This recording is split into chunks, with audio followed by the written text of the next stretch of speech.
Bom dia, povo de Deus. Tá muito fraco, viu? Bom dia, povo de Deus. Hoje é um dia especial, então a gente tem que se alegrar muito nesse dia de hoje. Pensa comigo, qual é o teu santo de devoção? Claro que nas nossas comunidades temos mais de um, né? Às vezes, na nossa comunidade, por exemplo, São Bento, São Francisco, Santa Terezinha. Mas temos santos também de devoção pessoal, não é verdade? Qual é o teu santo que você é apaixonado, o teu grande amigo do céu?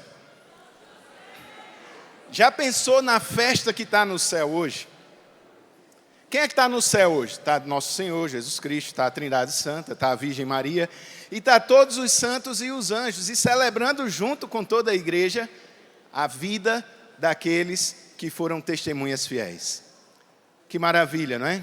E nós aqui celebrando também com eles, celebrando com o céu. Essa adoração foi maravilhosa, não foi? Vamos aplaudir essa grande festa que hoje acontece pela memória, pela vida, pelo testemunho de cada um desses homens e mulheres, assim como eu e você, homens e mulheres, chamados por Deus à santidade. Diga aí para a pessoa que está do seu lado: meu santo irmão, minha santa irmã.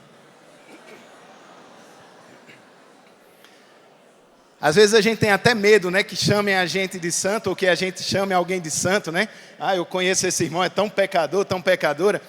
São Paulo, que tanto exortava as comunidades e que pegava pesado, né, quando era necessário, ele chamava os irmãos de santos. Olhe para o irmão que está aí do seu lado da sua comunidade, você nunca chamou ele de santo. Pelo contrário, você já teve tanta raiva dele, já lhe fez rezar de joelhos, né? Diga muito obrigado pela sua vida, meu santo irmão, minha santa irmã.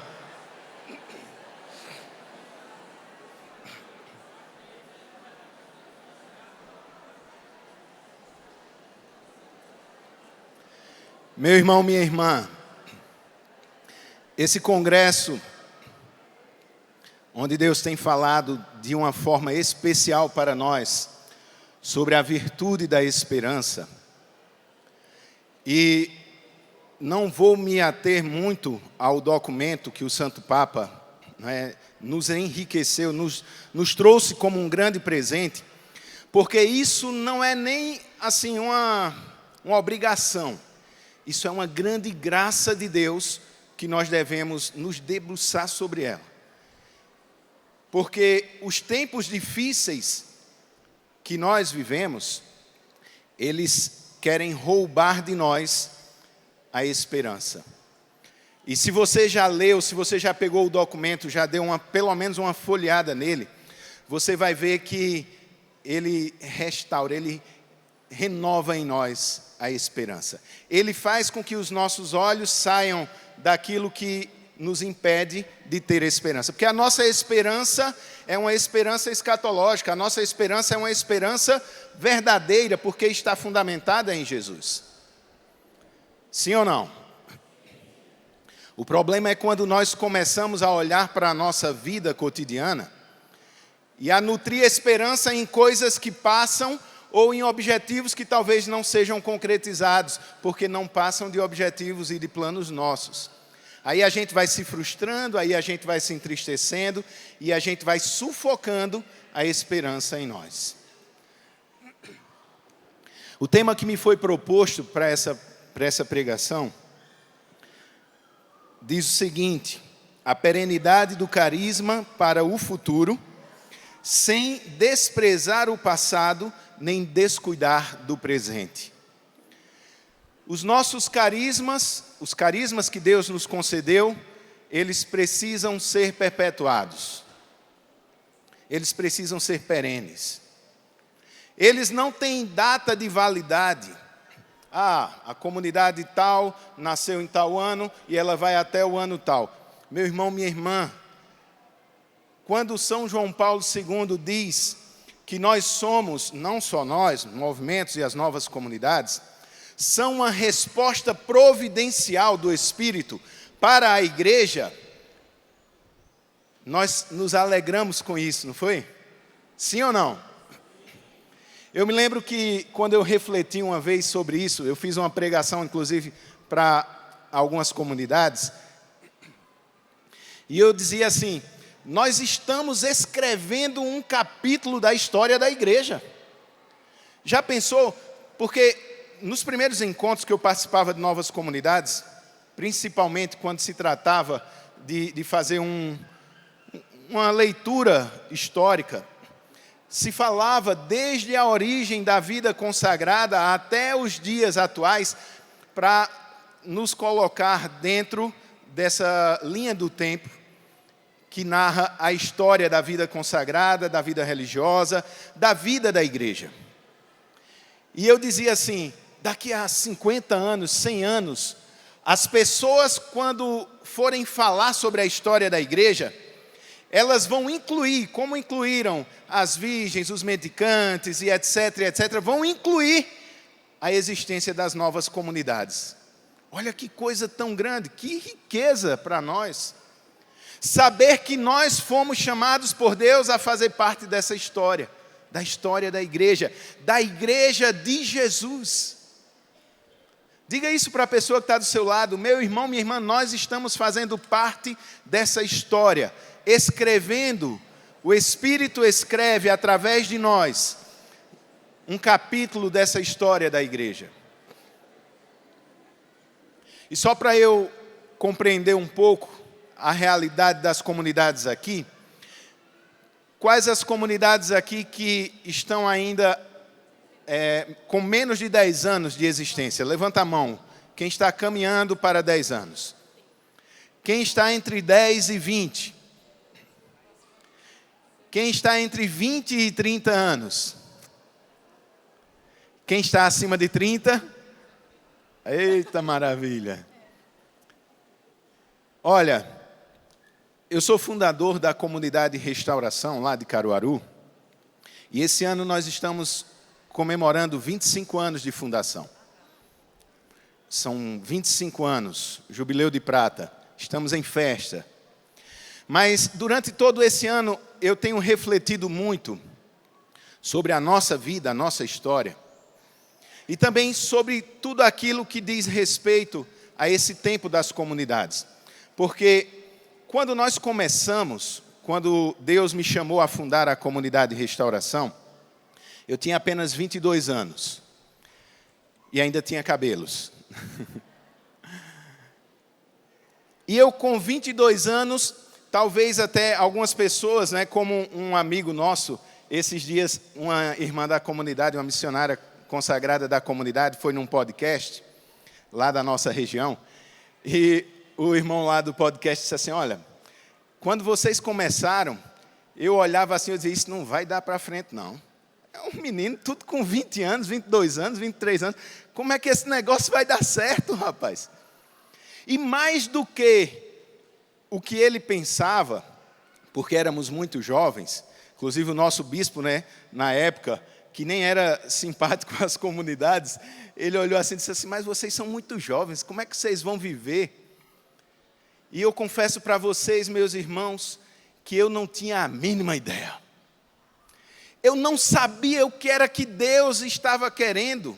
Eu só sabia que Deus me chamava a ofertar a minha vida. E naquela experiência de amor que eu tive de Deus, da misericórdia de Deus, eu decidi entregar a minha vida por inteiro e sofrer todas as consequências que fossem necessárias para viver essa entrega com fidelidade a Deus, como uma resposta de amor a Deus. Quando você começou a sua comunidade, você já sabia de tudo? Sabia toda a vontade de Deus? Não. Gente, eu nem sabia. Hoje a gente participa dos congressos, a gente acompanha os congressos das novas comunidades já há muitos anos. E a gente já sabe, a gente ouve falar, a gente conhece porque hoje são tantas. A gente fala de 760 cadastradas, mas sabemos de tantas outras que ainda não estão cadastradas no CARES. Então hoje, falar de novas comunidades é algo mais fácil, é algo que está mais presente nas realidades diocesanas, nas realidades paroquiais. naquele tempo, era muito pouco. Na nossa diocese só haviam 2 comunidades. Hoje são 17. Hoje nós temos inúmeros encontros, e isso facilita o conhecimento das pessoas, mesmo de quem não está engajado, participando. Mas naquela época eu não tinha a mínima ideia do que era ser uma comunidade. Eu acompanhava comunidades, eu participava de comunidades. Às vezes era convidado a participar de vocacionais e eu dizia, eu quero isso nada para a minha vida, Deus me livre. Esse negócio de viver uma vida em comum, não, eu quero viver a minha vida, eu quero servir a Jesus, mas na minha vida, na minha liberdade. E quando Deus me chamou, Ele não me explicou tudo o que seria a comunidade de restauração, qual seria o nosso papel, a nossa missão. Ele apenas, como perguntou a Pedro, ele perguntava a mim se eu o amava e se eu estava disposto a amá-lo acima de todas as coisas. E essa foi uma decisão que eu tomei, acho que talvez a primeira grande decisão, a maior de todas as decisões da minha vida. Eu sou casado, sou bem casado, graças a Deus. Deus me deu uma esposa maravilhosa que me ajuda a ser de Deus. Mas eu digo a você, a maior decisão, a mais importante da minha vida, foi aquele dia em que eu disse sim a Deus, no chamado dEle para viver essa vocação. Quando a gente vai caminhando, a gente vai compreendendo um pouco mais do que são as novas comunidades, do que é a comunidade que Deus nos chama a ser. E a comunidade ela vai se estruturando, se organizando. O carisma vai sendo desvendado, desvelado. A gente, por não saber das coisas, a gente está sempre com o ouvido no peito de Jesus. Quantas vigílias, quantas noites de adoração, quantos jejuns, quantas penitências, para a gente discernir as mínimas coisas. Não é assim que a gente faz no começo?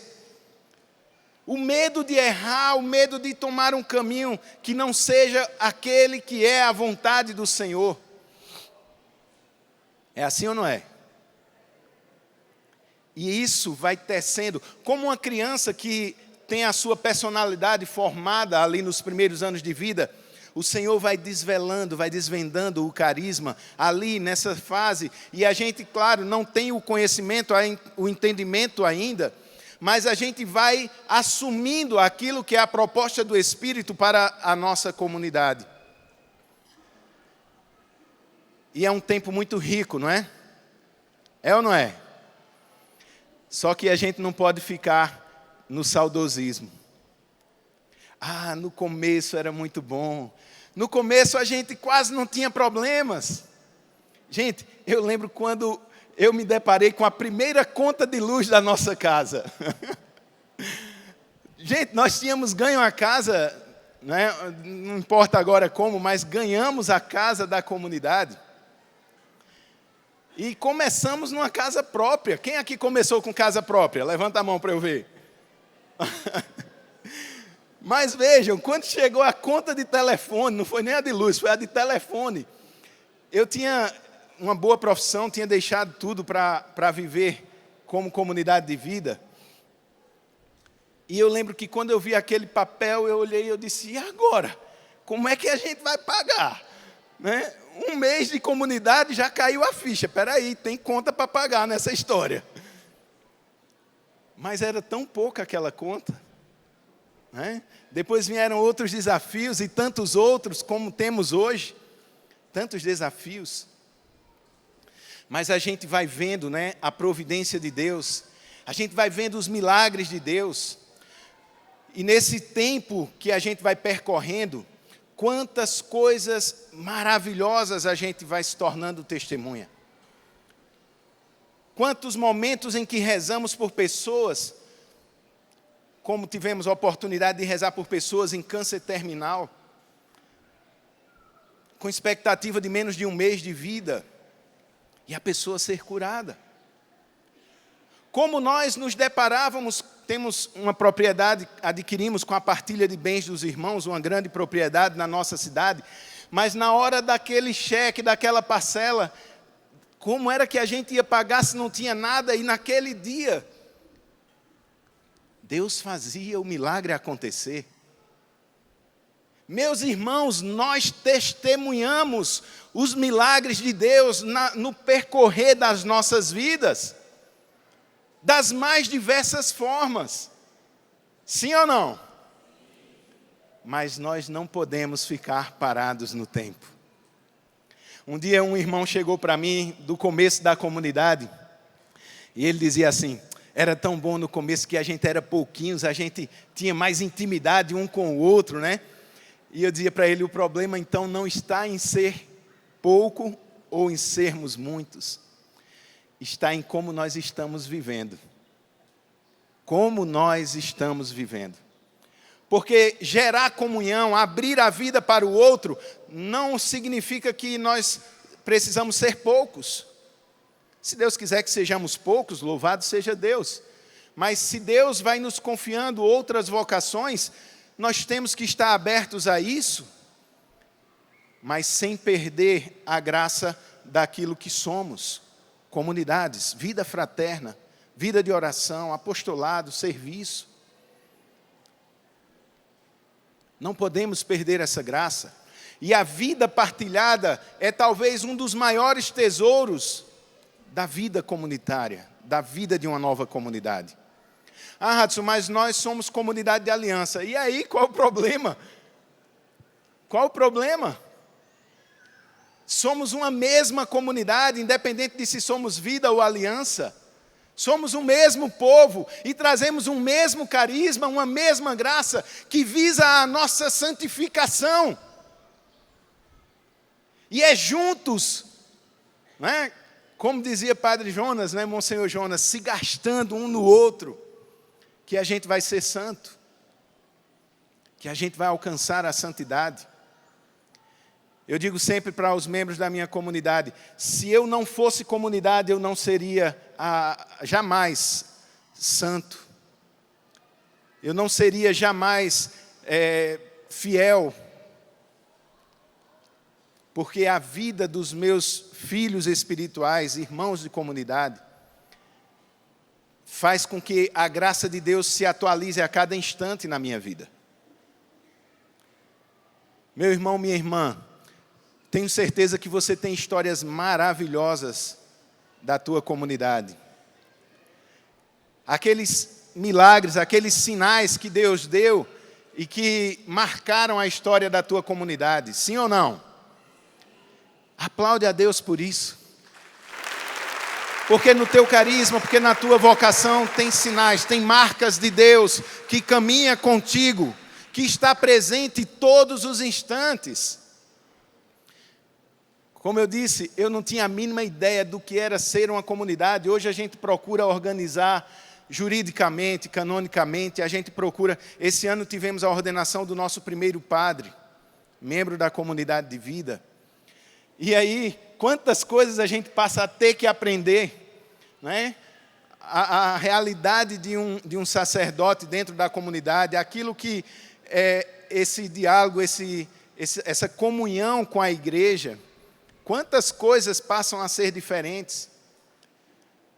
Meu irmão, minha irmã, a nossa vida vai avançando, a comunidade vai dando os passos, e nós não podemos parar no tempo.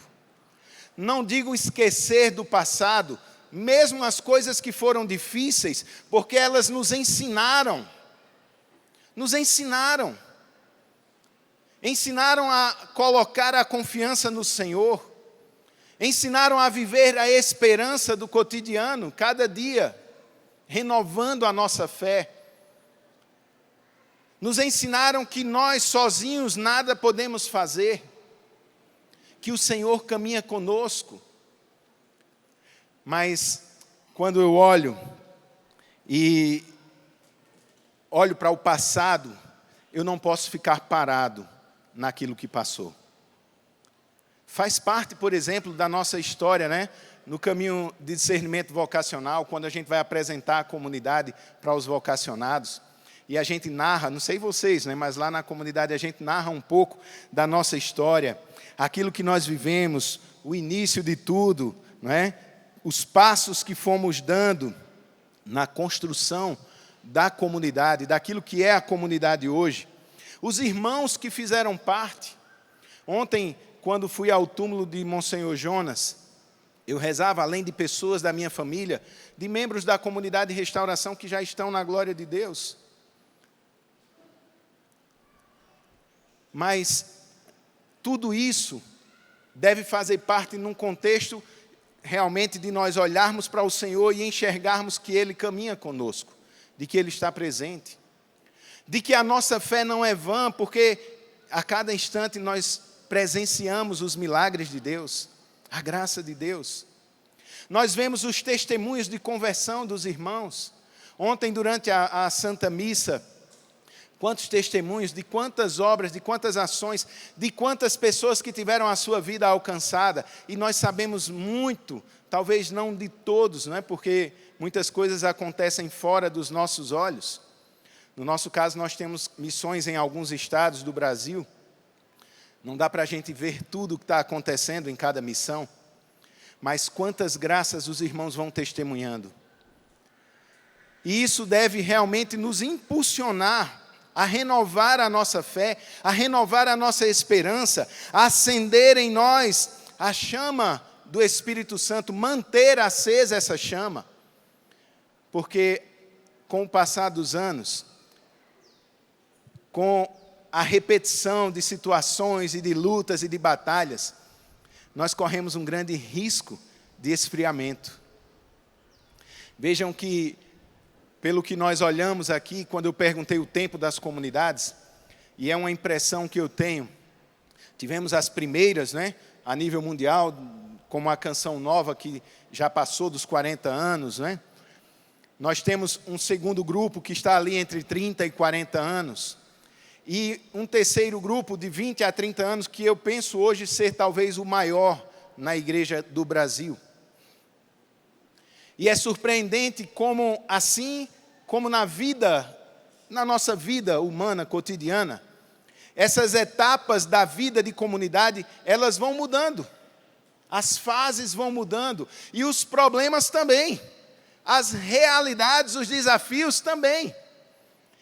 Eu lembro, quem é de Fortaleza aí me ajuda, quem é do Ceará, acho que 2002 ou 2003, tivemos o Congresso Nacional, na época da Frater ainda, foi numa universidade lá em Fortaleza, foi 2002 ou 2003? Vocês lembram? 2, né? Acho que foi 2002. Moisés da Shalom, Padre Jonas pregando, e eles falavam algo, eu estava no começo, a comunidade foi fundada em 99, a gente tinha 3 anos, e eu lembro que Moisés falava, né? Nós temos que formar e etc., mas não há como impedirmos que algum escândalo, alguma situação aconteça por causa da liberdade que as pessoas têm. E Padre Jonas dizia, mas nós não podemos ser coniventes com isso. E eu pensava, dizia, meu Deus, isso acontece nas comunidades? Meu irmão, minha irmã, nós só falávamos de céu, nós só falávamos de Deus. Nós queríamos ser santos a todo custo e queríamos ser santos imediatamente. Nós não queríamos fazer uma caminhada de 50 anos para alcançar a santidade, nós queríamos ser santos agora. Como era que eu podia imaginar que a liberdade humana, que nunca nos é tirada, ia permitir que alguns irmãos dentro da própria comunidade caíssem? E nós que estamos nessa fase, e eu diria entre 20, 30, 40 anos, nós estamos numa fase que é muito importante. E eu não estou desmerecendo nem diminuindo os outros, mas eu estou falando a partir daquilo que eu estou olhando. Tenho a graça de conhecer muitas comunidades no Brasil. E meus irmãos, quanta dor no meu coração, e acredito que no seu, quando nós vemos um irmão cair. Quando nós vemos um irmão que Deus chamou a fundar uma comunidade, a ser líder de um povo, a caminho da salvação, cair, ser um contra-testemunho, ser motivo de escândalo. Que dor! Mas isso nos faz enxergar, como São Paulo diz, quem está de pé, cuidado para não cair. E vejam, como fundador de comunidade, eu preciso dizer uma coisa para você que é membro de nova comunidade. Reze todos os dias pelo seu fundador, pela sua fundadora. Porque não é por ser escolhido por Deus para ser fundador ou fundadora que se tornou algo diferente. Deixou de ser humano, passou a ser um anjo. Não! É uma pessoa humana e continua sendo frágil. Lembrem-se que Deus escolhe quem não é. Deus escolhe os piores para confundir. E nós, fundadores e fundadoras, precisamos da oração, precisamos da presença dos membros. Às vezes as pessoas dizem assim, não, eu estou rezando. Sim, você está rezando, mas você está do lado. Porque às vezes a sua oração está sendo importante, mas talvez a sua presença, olhando para ele, faça com que ele lembre quem ele é e qual é o chamado dele. Eu acho interessante lá na comunidade que as meninas da comunidade, nunca tivemos nenhum problema lá na comunidade assim, pelo menos da minha parte, graças a Deus. Mas quando elas veem alguém chegando lá, alguém estranho, né? Alguma mulher, alguma coisa assim.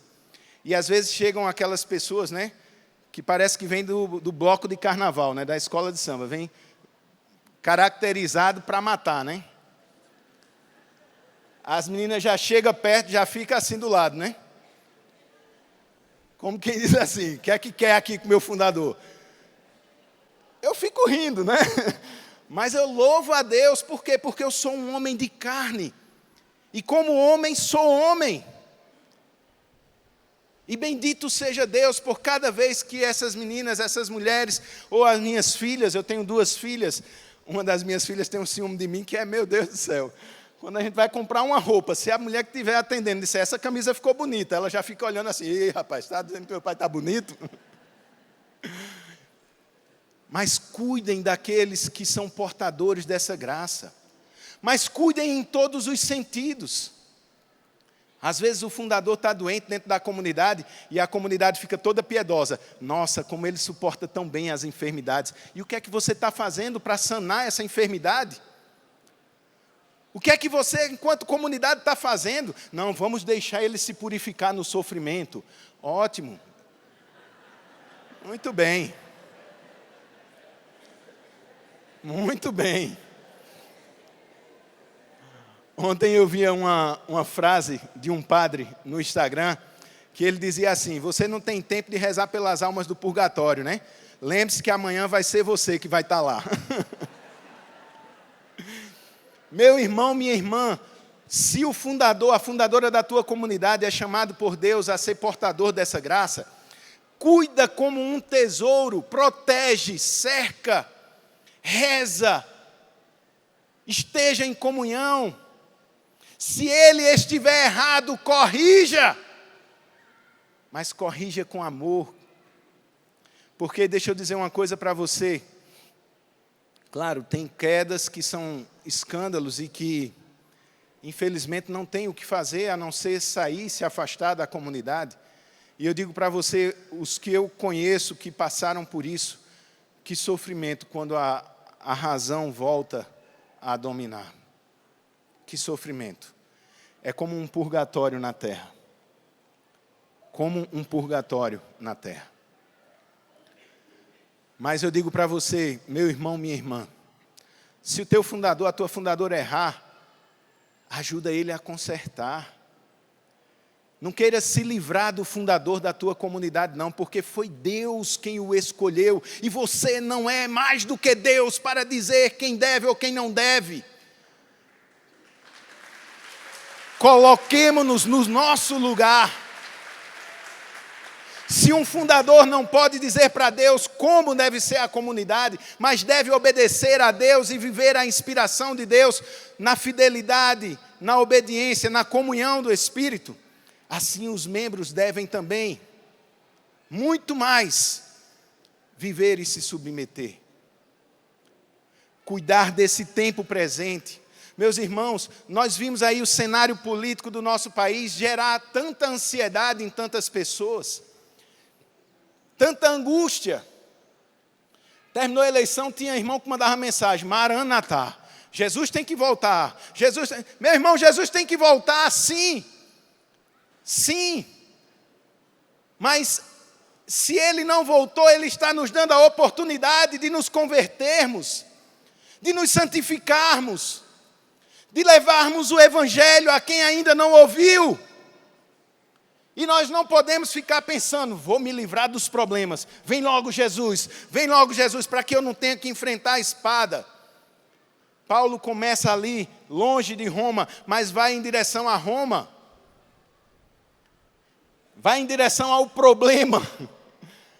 Os problemas estão vindo em direção a nós. A perseguição ao cristianismo, ela é visível, e não é só no nosso país, é no mundo inteiro. O ateísmo, o secularismo, a apostasia, ela está cada vez mais presente. Sim, nós não podemos ser inocentes, nós não podemos ser tolos, desculpe, não é nem inocente, é tolos, de acharmos que não, está tudo normal. Claro que nós vemos no contexto bíblico, histórico, tantas situações muito mais graves que outros irmãos atravessaram. Tempos de prova na história da igreja, tempos de perseguição, tempos de lutas onde a espada e o sangue foram necessários. Mas para a nossa geração, e principalmente para nós que somos brasileiros, um povo que só vê um tiro se for lá em Caruaru, no São João dos Bacamarteiros, nós não estamos habituados a passar por essas provas, a enxergar a perseguição, a privação da liberdade cristã. Mas, meus irmãos, a nossa fé está em quê? A nossa esperança está em quê? Eu dizia, a nossa esperança é escatológica, e o irmão falava durante o momento de adoração, nós precisamos renovar, restaurar esse olhar escatológico. A nossa esperança não é se nós vamos construir, se nós vamos edificar. Lógico, vamos trabalhar para isso, vamos fazer o que estiver ao nosso alcance, para que a obra de Deus cresça, para que ela se consolide, para que ela possa alcançar cada vez mais pessoas. Mas a nossa esperança é de que um dia nós estaremos junto dos santos, na glória eterna. Sim ou não? Sim. Nós estamos gastando a nossa vida, é por quê? Claro que é para a salvação de tantas pessoas, mas primeiramente é a minha salvação. Eu estou vivendo cada dia a luta para ser fiel ao Senhor, para viver uma vida de santidade. Por quê? Porque eu quero o céu. Porque eu quero o céu. Outro dia, em meio a uma tribulação que nos atingiu, não posso, infelizmente, ainda estar em fase de resolução, mas talvez uma das maiores tribulações que nos atingiu neste ano. E eu dizia para o Senhor: mas Senhor, depois de 25 anos, um negócio desse, um sofrimento desse. E eu fui rezar, e eu parei, eu fiquei pensando assim, o Senhor dizia, né? É porque agora você pode aguentar um sofrimento desse. É porque agora você pode passar. Você passou da primeira etapa, da segunda etapa, agora você está nessa etapa. Como um rio que corre do trono, e as águas vão se elevando, e tem que nadar para não submergir. Meu irmão, minha irmã, leitinho para quem está começando, e alimento sólido para quem já está no caminho. Isso não é para nos desanimar, nos desmotivar, isso é para nos fortalecer. Sim, se essas provas, se essa dificuldade, essa perseguição, né, vem se aproximando cada vez mais, se vem nos cercando e nos roubando a liberdade de ser, nós precisamos ser cada vez mais fortes. A visualização que o irmão tinha de soldados com as armaduras todas destruídas, Não importa se vamos chegar ilesos, com armaduras belas e brilhantes. Importa que nós cheguemos até o final. Porque foi para isso que o Senhor nos levantou. Se Deus diz através do Papa que nós somos resposta providencial, nós não podemos esperar ser outra coisa. E eu vou dizer para você uma coisa, meu irmão, minha irmã, bendito seja Deus quando levanta um homem feito Frei Gilson. Que maravilha, não é? Nos orgulha como igreja. Mas a missão que eu e você temos é de sermos santos. Sermos santos. Se Deus vai te colocar aqui ou ali, se Deus vai te fazer conhecido aqui ou ali, ou te esconder, onde quer que Deus vai te levantar. Santa Teresinha, dentro de um Carmelo, se torna padroeira das missões, doutora do amor. Deus faz como Ele quer. Nós precisamos dizer para o Senhor: eis-me aqui, faça-se em mim, segundo a tua palavra, como a Virgem Maria. E deixar que Deus faça. Meu irmão, minha irmã, no escondimento da nossa vida cotidiana, Deus vai salvar almas. Deus vai salvar almas. Talvez só caiba a você ser um sirineu, talvez só caiba a mim ser aquele que vai rezar para que as escamas caiam do olho de alguém. Não importa quem Deus quer erguer, porque em tudo Ele será glorificado. Não é para a nossa glória, é para a glória de Deus. E com isso eu quero dizer para você que nesse tempo nós temos que ter cuidado. A evangelização através das redes sociais é uma bênção. Mas muitas vezes nós estamos vendo que alguém se perde na ânsia de querer ter 1 milhão de seguidores, 10 milhões de seguidores, em vez de ter a ânsia, o desejo de que alguém se converta. E eu não estou fazendo crítica aos irmãos que têm muitos seguidores. Eu testemunho a missão de alguns irmãos. Geraldinho estava conosco aqui, não sei se vocês viram. Eu testemunho o que essa missão que ele realiza nas redes sociais acontece na vida de tantas pessoas. E assim Raquel e tantos outros que eu conheço. Mas, meu irmão, a cada um Deus dá a graça. Qual foi a graça que Deus deu para a tua comunidade, para o teu carisma? Viva esta graça. Você foi escolhido por Deus diante de uma necessidade da igreja. Não é da tua vontade, da tua escolha. Ah, Dom Mário, quando o senhor falava ontem do cardeal Vanturhan, quando a pandemia começou, eu tinha acabado de ganhar uma relíquia de 2º grau dele. E naquela época do início da pandemia, foi a explosão das lives, né? Ninguém podia evangelizar em público, então vamos para as redes sociais. E quando eu fui rezar, Deus dizia para mim, para eu fazer live com a minha comunidade. Formação com os membros da minha comunidade. E a primeira live que eu fiz, a primeira formação que eu fiz durante um ano inteiro com eles, foi sobre a história do cardeal Vanturhan. Como nos encheu de esperança naquele tempo, naquele momento. Logo em seguida, fui convidado por um irmão a participar de uma live, e o tema é esperança, virtudes teologais, a esperança. Eu preciso estar atento ao que Deus me chama a ser e a viver. E veja, cuidado com os ministérios particulares quando eles nascem dentro de uma comunidade, dentro de um carisma. Porque a tentação é brilhar mais do que a glória de Deus. Se submeta. Se submeta.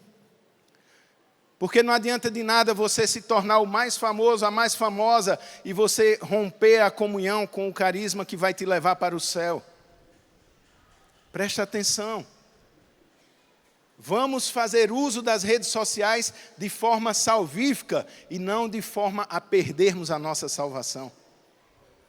Vamos evangelizar, vamos, mas vamos ter atenção para o presente, atenção para os membros das novas comunidades. os membros da sua comunidade. No nosso caso, os primeiros membros da comunidade de vida, assim como eu, que tinha 22 anos, já estão começando a tomar um remedinho, pressão, uma coisinha aqui, outra coisinha ali. Primeira viagem que eu fiz agora, com a bolsa com os remedinhos, né? E a esposa ligando, tomou remédio? Porque eu esqueço, não tenho hábito, né?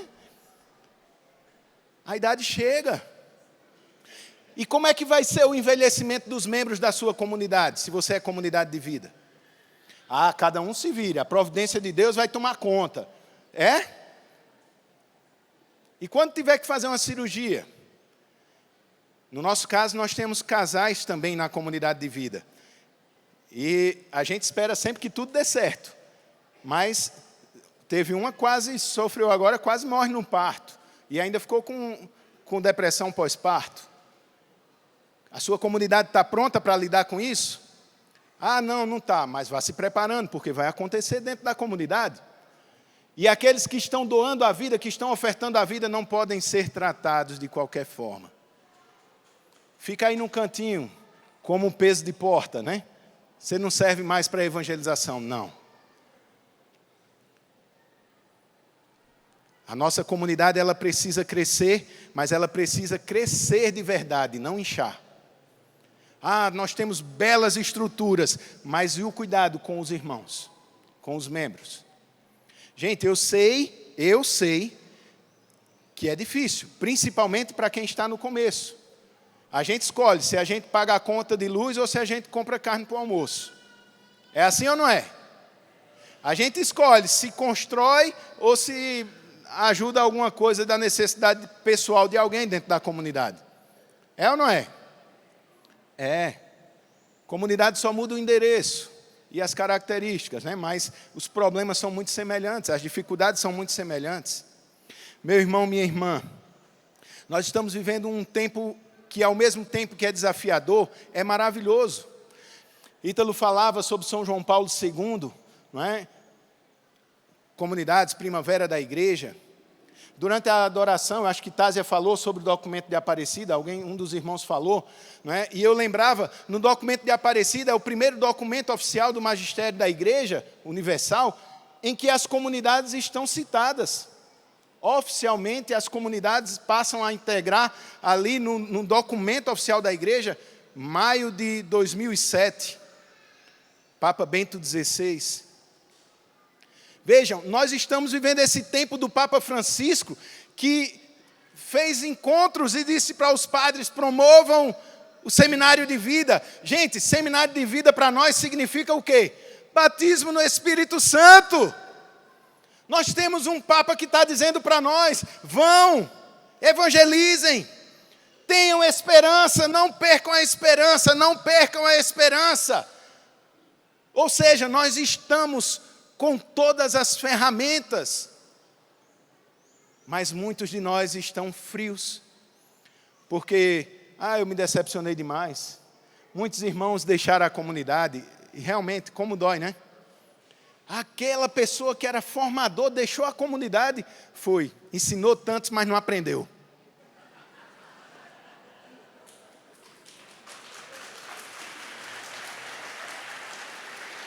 Aquele formador pessoal que acompanhava, sabe, o maior número de membros, que inclusive me ajudou a superar aquela crise vocacional, saiu da comunidade, porque ele aprendeu, ensinou, mas não abraçou, não adotou para a sua vida.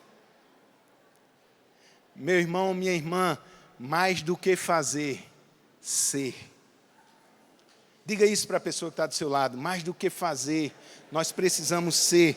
Nós precisamos ser homens e mulheres santos. Homens e mulheres santos. No documento de Aparecida, na verdade, todo aquele tempo ali, tivemos também a participação do primeiro leigo de nova comunidade, que foi o Moisés, né, da Shalom. E de lá para cá, acho que participa de tudo que é sínodo, tudo que acontece na igreja. E participa porque é fundador de uma nova comunidade. A igreja está aberta. O que Dom Mário fez ontem, né, nos dá a oportunidade de apresentar tantas realidades que muitas vezes não conhecem das nossas comunidades e que é um tesouro para a igreja. Eu e Alexandre estávamos ali do lado e a gente dizia, a gente vai para qual? A gente vai para o das crianças, a gente vai para o dos casais, a gente vai para... Nós temos uma missão em Belém que cuidamos de padres idosos. Aí a gente cuida de idosos, mas aí a gente tem, sabe? E a gente, em cada lugar que nós estamos atendendo a necessidade específica da igreja. Na nossa realidade de serviço, nós nos adaptamos, nos adequamos àquilo que a igreja local precisa. Se o padre, o bispo, precisa que a gente ajude na formação, a gente está na formação. Claro, existe a realidade própria do nosso carisma, os encontros e etc., que nós fazemos para transbordar de uma forma mais evidente o carisma. Mas em tudo nós estamos transmitindo o carisma. E nós nascemos como resposta providencial da igreja, para a igreja. Então nós precisamos estar a serviço de quem? De quem? Da igreja. Seja no que for. Coordenamos pastorais, pastoral da juventude, pastoral da família. Aquilo que a igreja nos pede, a gente vai fazendo. E enquanto ela precisa, se não precisar mais, louvado seja Deus, chegou outra pessoa, senta aí, meu irmão, que a gente fica desse lado. Por quê? Porque nós precisamos ter esse entendimento de que nós somos uma graça, somos uma bênção, se estamos a serviço da igreja e em fidelidade a Deus, em fidelidade ao carisma. O que nós não podemos, nós nos colocamos a serviço. Por exemplo, comunidade de restauração, ela pode ir para qualquer diocese do Brasil e do mundo, se assim Deus confirmar. Já houve chamados que nós não atendemos porque Deus não confirmou. Mas qual a condição para nós irmos? Casa? Não, não é condição para nós irmos. Nós podemos até alugar e pagar do nosso bolso. Não tem problema. A condição para nós irmos é nós podermos viver o nosso carisma. É nós podermos viver a nossa espiritualidade. Isso é inegociável. Meu irmão, minha irmã, está no nosso estatuto. Somos uma comunidade de espiritualidade carismática. E se não gostar que a gente viva os dons do Espírito, nós não cabemos na sua realidade.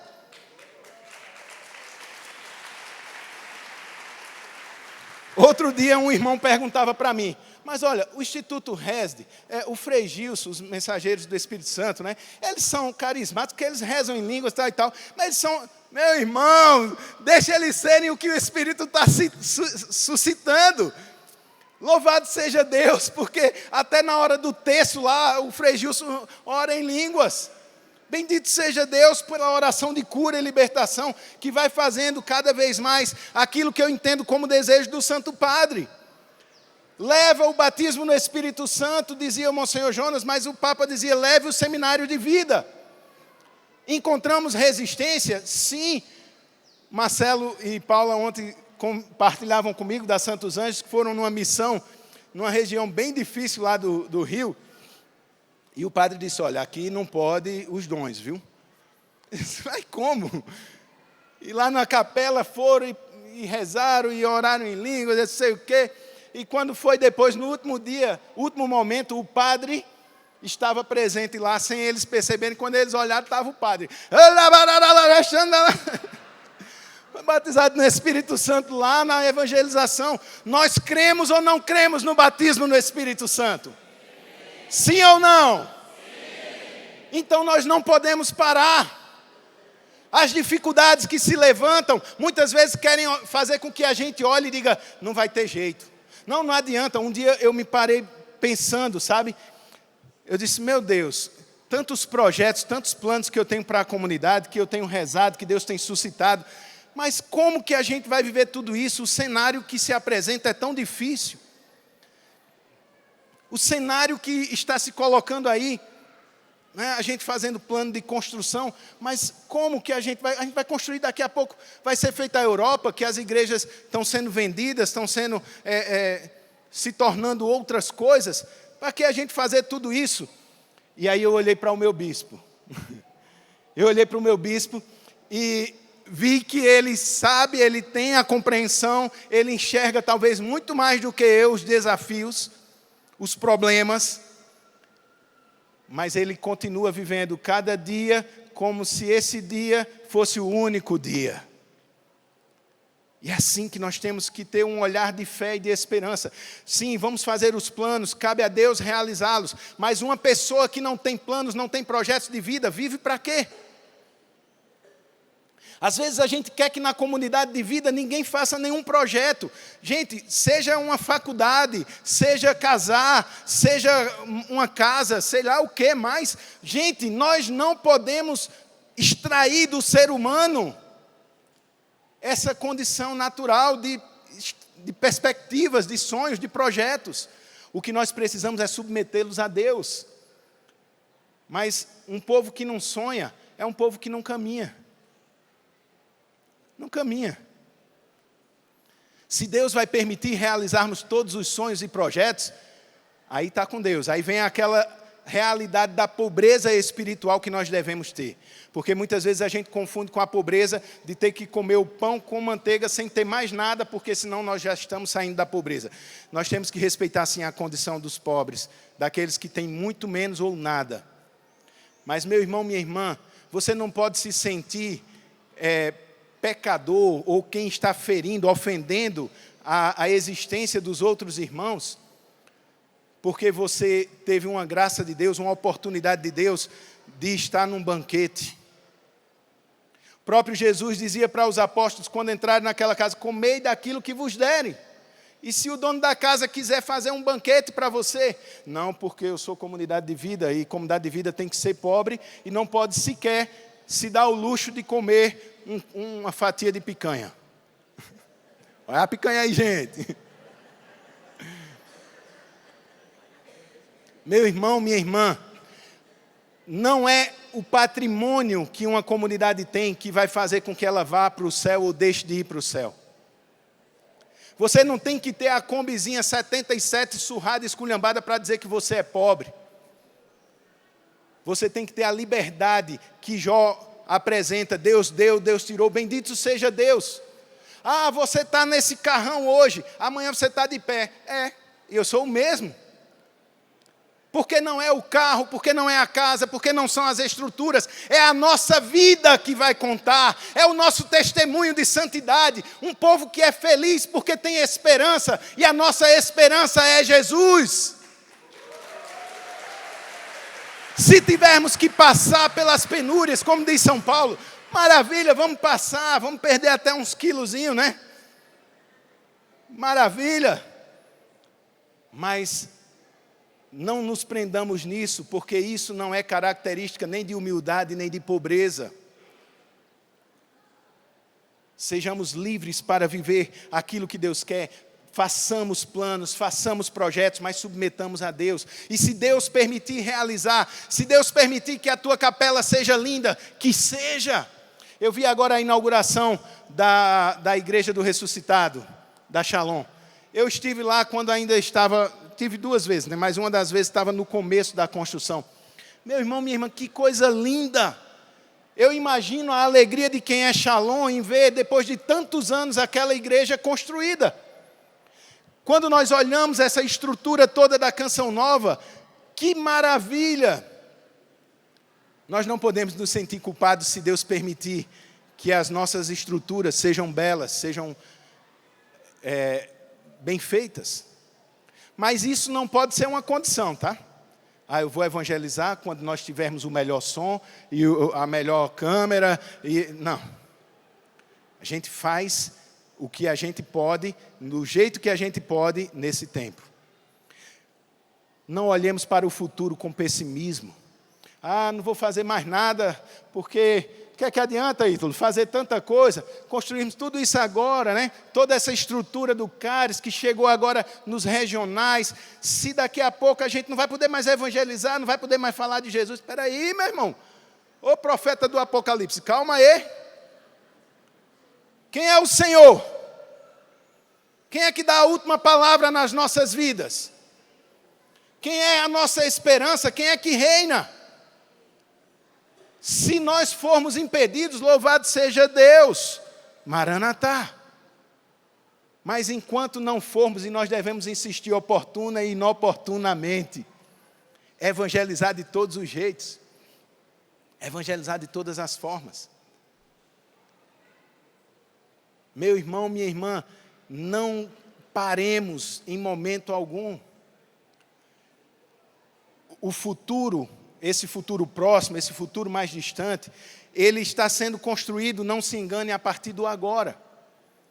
Essas comunidades que estão nessa leva aí dos 20, 30 anos, que estão, se não são, estão se organizando juridicamente, canonicamente, etc., precisa também transmitir isso aos mais novos. Toda comunidade precisa estar em comunhão com a sua igreja local. Mas às vezes é muito difícil. É muito difícil. Eu disse a você, nós nascemos num contexto em que foi o próprio Espírito quem convenceu o nosso bispo a permitir a nossa existência. Ele fez todos os questionamentos possíveis. Mas, e vocês são muito jovens. Aí um dos irmãos, o mais jovem da turma inicial, olhou para ele e disse: Dom, eu estava preocupado com isso, mas eu vi no encontro vocacional diocesano, o senhor dizendo que entrou para o seminário com 12 anos. Eu disse, se ele entrou com 12 anos, eu com 17, não sou tão velho, tão novo assim, né? Sou mais velho. E o bispo disse, né? Sim, mas e vocês vão morar onde? A primeira casa da comunidade foram os meus pais que deram. Foram morar de aluguel durante 6 anos, até construir uma nova casa e morar nela. Então, quando eles disseram, ele perguntou, né, vocês vão morar onde? Aí meu pai e minha mãe disseram, nós doamos a nossa casa. E ele disse, e vocês vão morar onde? Aí ele disse, a gente está alugando uma casa. Aí ele disse, sim, mas e como é que vocês vão se manter? Um casal de aliança olhou para a gente e disse, olha, eu sou empresário e eu vou manter a comunidade até que eles possam caminhar com as próprias pernas.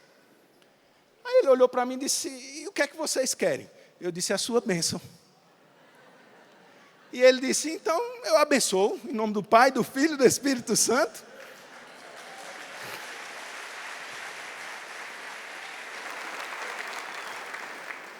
O padre André falava ontem, né, nós não queremos ser tratados como criminosos, né? Não, nós queremos dar a nossa vida, gastar a nossa vida pela igreja, para sermos santos, testemunharmos a santidade e fazer com que as pessoas enxerguem que não há outro caminho. E que vale a pena seguir Jesus. Meu irmão, minha irmã, nós fomos chamados por Deus para este tempo. Louvado seja Deus por tudo desse tempo. Porque é nesse tempo, no desafio desse tempo, que nós podemos testemunhar. Jesus está vivo. Ele é o nosso Senhor. Ele é o nosso Senhor. Não importa se vão nos chamar de leigos ou de consagrados. Claro, nós nos sentimos consagrados porque vivemos uma vida de consagração, de profunda intimidade com o Senhor. Mas não cabe naquilo que o direito canônico diz. Bom, deixa para lá, que a gente seja um ornitorrinco na igreja, mas que a gente seja igreja. Que a igreja nos acolha. Nos ajude, nos conduza, né, nos oriente, nos corrija se for necessário. Amém? Dever de casa, documento do Papa, tá? Se eu falasse sobre isso, sobre o documento, eu comecei a estudar o documento, só a primeira parte já seria toda a pregação. É rico, é empolgante. É empolgante. Eu queria, meu irmão e minha irmã, pedir que você ficasse de pé um instante. E que, com a maturidade que Deus te deu ao longo desse tempo, não sei quanto tempo de comunidade você tem, talvez a maturidade do primeiro ano, talvez a maturidade de 30, 40 anos de comunidade, mas a consciência que você tem hoje do chamado de Deus para você, aquilo que na adoração o Senhor nos chamava a renovar esse ardor, a fé, a esperança. Diz isso para o Senhor agora, que você quer começar tudo de novo, fazer tudo que for necessário. Como São Francisco dizia, fizemos nada até agora. Vamos nos lançar com mais empenho, com mais entusiasmo. Se era mais difícil no começo, quando a igreja não estava entendendo ainda, agora ela está nos apoiando. Então vamos, sem medo, porque o Senhor está conosco.